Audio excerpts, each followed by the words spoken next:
everybody. I'm trying again, so hopefully you can hear me. I'm going to wait until I see that you guys can hear me before I actually start cooking the food, because I'm making it the second time if you joined me earlier when I did not have sound and I did not know I didn't have sound.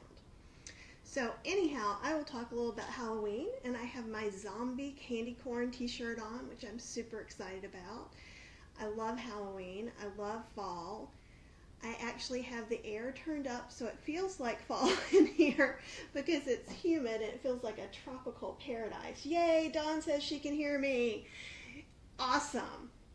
So I'm so happy. So what I'm going to be showing you how to make today is Ghoulishly Green Potato Soup, which is great for kids and grown-ups. So, and it's so easy to make, and it's a great way to get some vegetables in your kids before they go out trick-or-treating. I'm Kathy Hester, and the recipe is from healthyslowcooking.com, my blog, and I will put that up underneath the video later so that you can easily get to the recipe and see all the details. What I'm drinking right now is some vegan butterscotch beer, which this is not being promoted. I just really love it, and it's nice that there's a vegan thing to do, and these cute little owl mugs you can get anywhere this year. So lots of things like, I guess, Joann's Fabric and Michael's and AC Moore and places like that. You can get them for just a couple of dollars, and they really dress things up. And that's what we're doing today, is we're dressing up some potato soup to make it decorated for Halloween. So the first thing I've done is I had cut up some potatoes and I cooked them in my Instant Pot. So it was 4 cups of potatoes about to 3 cups of water. I cooked them for about 5 minutes. You could also do that in your slow cooker all day while you're at work, then come home and blend this up for the kids. So that's another way, or you can make it on the stovetop. There's really no wrong way to cook potatoes, right? Potatoes are awesome. Now in the blender, what we have is some cashews, and that's just to make it a little bit creamier. So if you have a nut allergy, you can totally leave these out. And the liquid that's in here is some of the liquid from the potatoes. I chose not to put any garlic when I cook the potatoes because I'm out right now, so I'm just going to put some garlic powder in to kind of give it that garlicky flavor. You could also add some liquid smoke if that's something you wanted. I'm going to go ahead and put the salt and pepper in here while it's blending too, just to kind of not have to do that step later. And then one of my favorite components is nutritional yeast. And if you get the kind that's fortified, it's fortified with B vitamins. It tastes very cheesy, and I'm actually using a 1/4 cup in here. Some people don't like to use as much, and so it's totally up to you. If you're new to using nutritional yeast, go ahead and start off with a tablespoon or 2 and then go on. So who out there is loving Halloween? Anybody else doing anything for Halloween yet, like decorating or making a jack-o'-lantern? Anything good happening? We're kind of putting off decorating here too, so I'm hoping that we can do it this week. So what I'm going to do is I'm going to blend all this stuff up.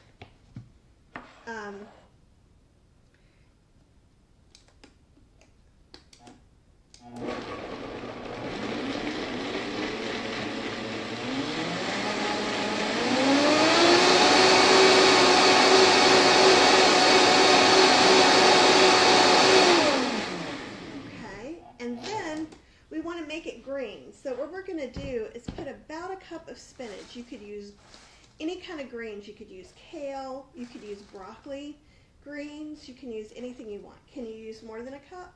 Absolutely. You just kind of, depending on what greens you're using, you might want to temper it a little bit. If it's something that's very bitter, your kids are going to notice. Something like spinach, they're not going to notice as much. And so that's pretty important too.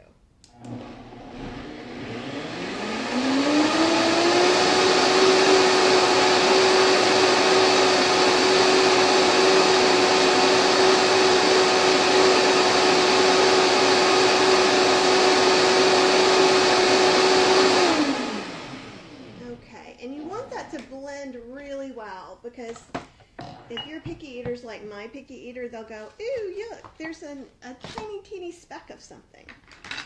So with the potatoes, what we're going to do is just mash them like we would for mashed potatoes. And you can make these as lumpy or non-lumpy, otherwise known as smooth, as you want, really. It can look a little creepier to have some lumps in it. So if you're doing this purely for Halloween, you could also use an immersion blender, and you could have done all this together. Sometimes the cashews in an immersion blender are harder to really get blended though, but if you're leaving them out, or you could just blend part of it, then it would probably be okay. Personally, I like using my blender as much as possible. Okay.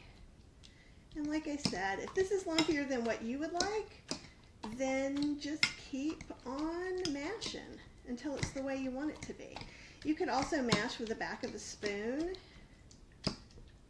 Okay. So basically all we have here are potatoes, and what we're going to be pouring in is like our concentrated flavor yumminess, which is the cashews, and you can see how green it is, the spinach, the nutritional yeast, garlic, salt, and pepper. And again, you could have put in some liquid smoke to kind of give it a smoky flavor. You could, instead of cashews, if you wanted to add something creamy, you could do like a vegan unsweetened yogurt, like a soy yogurt or a cashew yogurt, and that also would be good. So as you're mixing it in, it looks a little more swamp-like, right? Which is exactly what we're going for Halloween. We want it spooky, and we want it kind of fun for kids to eat. You can really just stir right on in there. I'm going, because I have this in a shallow pan so you can see it better, I'm trying not to pour it out all over the sides, though I'm probably going to do a fairly decent job of that anyhow. Have any of you guys ever made potato soup and then put in some sort of pureed green? And is that something you do on a regular basis or just Halloween? Because it's really pretty tasty. It's a nice way. Cheryl really doesn't like greens, so what I try to do is sneak some in. I also, another great way to sneak kale in is to chop it up like parsley and kind of sprinkle it on everything. That's another sneaky way. Okay, so that's about mixed up well. So I want to show you a little bit of what it will look like in one of my cauldron cups.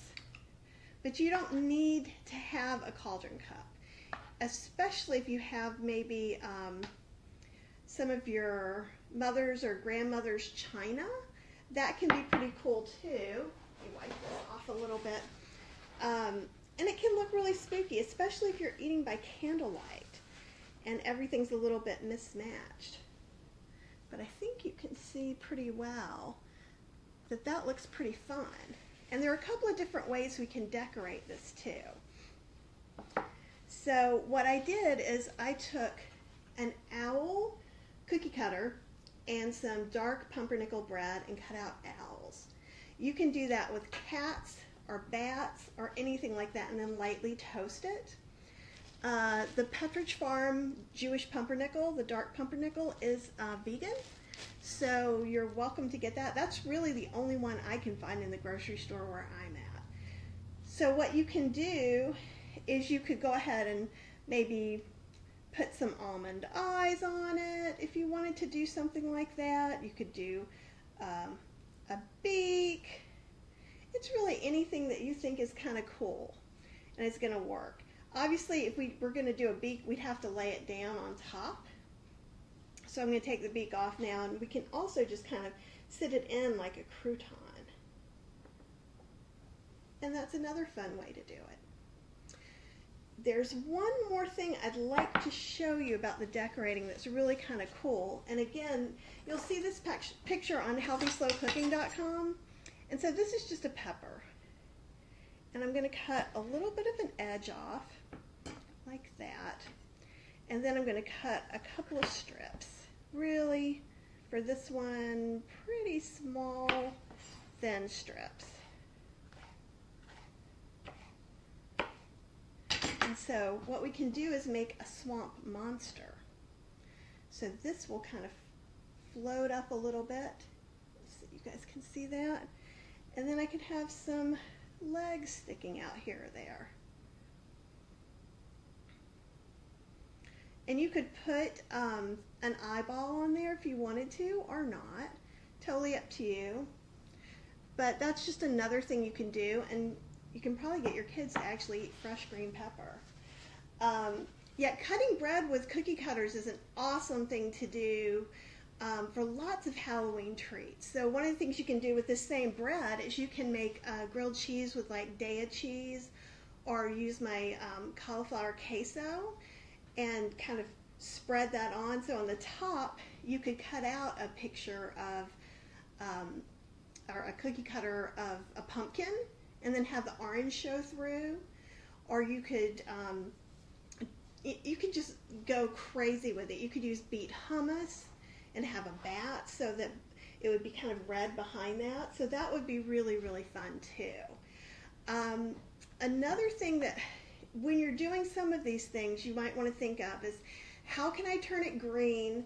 What can I use that's black or orange or green, right? And so there are a couple of things I wanted to point out too. Like this is some black bean spaghetti, and you can get this at the grocery store. Already spooky. And so what you could do too is, if you had, you could make a cauliflower Alfredo and add some spinach and put that over there, and it would look great. It would look great with just a plain jarred pasta sauce too. I love I Heart Quinoa, and they have a nice tricolor quinoa that would be great under kind of a spooky curry. You know, maybe make something with lots of chunks of vegetables and serve over there.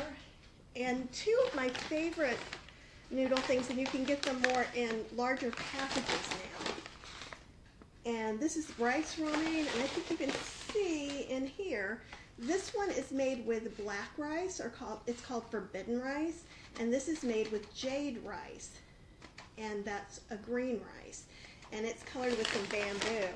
And those make really great bases for other Halloween dishes.